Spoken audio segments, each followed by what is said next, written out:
Hey everyone, and welcome back to our creative reading project. We've made it to day 4, and today we're focusing on a new chapter in Fran's journey, her life as Beth in Florida. This is where she begins to build a new identity separate from the one she was forced to live.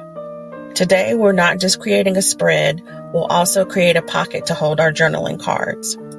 This pocket symbolizes the safe space that Fran finds in Florida, a place to hold her new thoughts, reflections, and identity. We'll use a junk mail envelope as our base.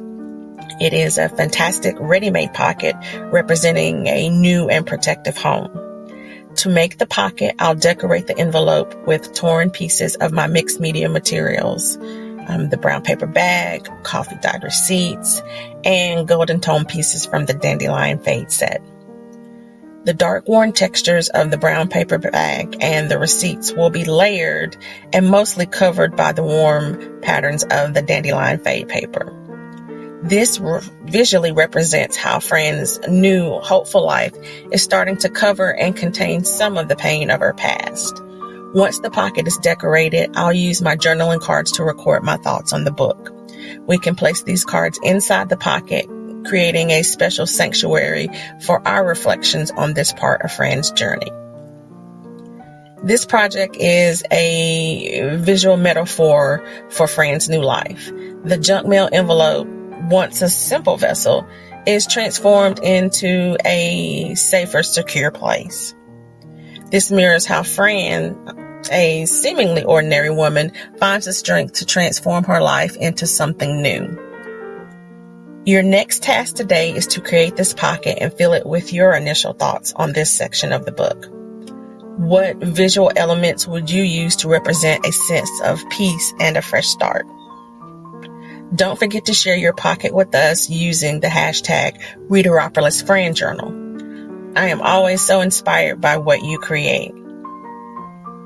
Now, let's also bring in a couple of scraps from our previous days. I have that piece of corrugated cardboard from our cover and a small scrap of the brown paper bag. I'm going to glue these on the page, but I'll make sure that they're mostly covered.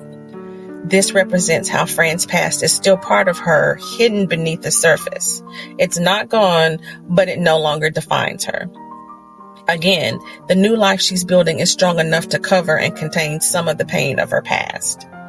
Your final task today is to create a spread that represents a new beginning. Think about the feeling of taking a deep breath after a long struggle. What visual elements would you use to represent a sense of peace, strength, and a fresh start? That's it for day 4.